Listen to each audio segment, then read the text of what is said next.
Hello, I'm Chad. Today we're going to be talking about float switches and how they're connected to a few of the different controllers that we use here at Sun Pumps. So there are a couple of different kinds of float switches. You're going to have a pump up and a pump down float switch.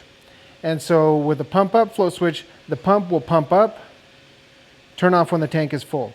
With a pump down float switch, it's going to pump down and turn off when the tank is empty.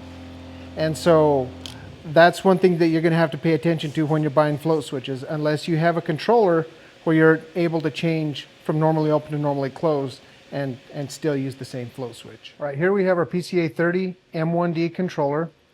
With the float switch, you'll plug into the bottom right hand corner in the remote switch terminals. When you turn the pump on, you'll notice that the green light will show power out to the pump. I've got a remote switch hooked to it. Once that float valve goes down, it will turn the pump off, indicating with the yellow light here. And as long as that light is blinking, that indicates that the controller has the pump turned off through the remote switch circuit. Once this ball valve goes up, turns the pump back on, and you can see that the green light turns back on. And it turns off. And one of the features inside this controller is with dip switch number 4, when you switch it to the up position, it changes the logic of the dip switch of the controller on the float switch. It's not an on-off switch. It literally changes the logic. So by changing it from the lower position, it's at normally open. Switch it to up, changes it to normally closed. And you can see that the pump started with the float switch in the down position. Now it'll stop it in the up position. So this gives you a lot of freedom to do different things with your float switch, and you don't have to go and buy different float switches. All right, this is our PCC controller that we use with our brushless motors designed here at Sun Pumps.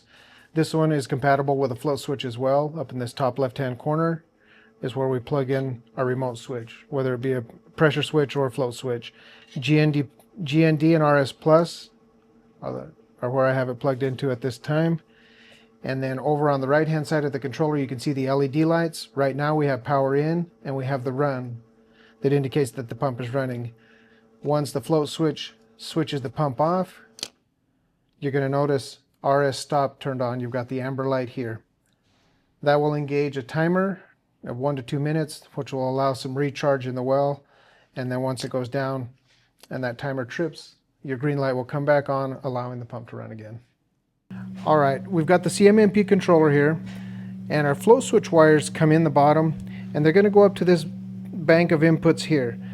Each one of these 2 inputs is going to be a float switch input. You've got digital input number 1, digital 2, 3, and 4. That's going to be important because if you have to change the parameters inside the controller on the float switch, you have to know which one it's set into, because on the parameters you're going to be changing digital input 1, 2, 3, or 4. And on this one, the furthest to the right is going to be digital input number 1.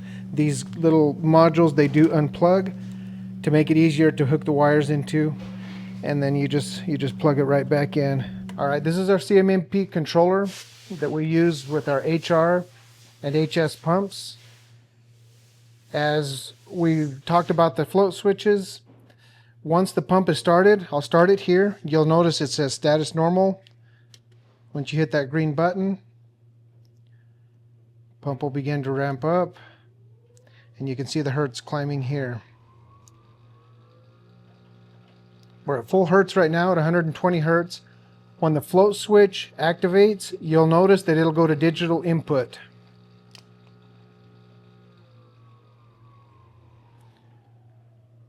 And it'll say active digital input, and it says number 1 right there. We have our float switch hooked up to digital input number 1 on the inside of the controller, if you remember, on the far right hand side.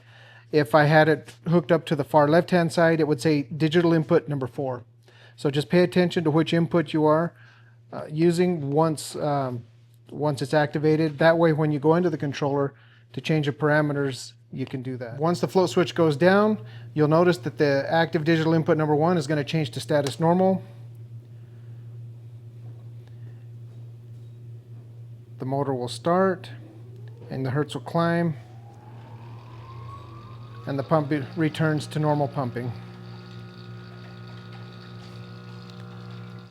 Thank you for watching our video today. If you have any questions about float switches or our controllers, please call us here at Sun Pumps and we'll be happy to help you with any of your needs.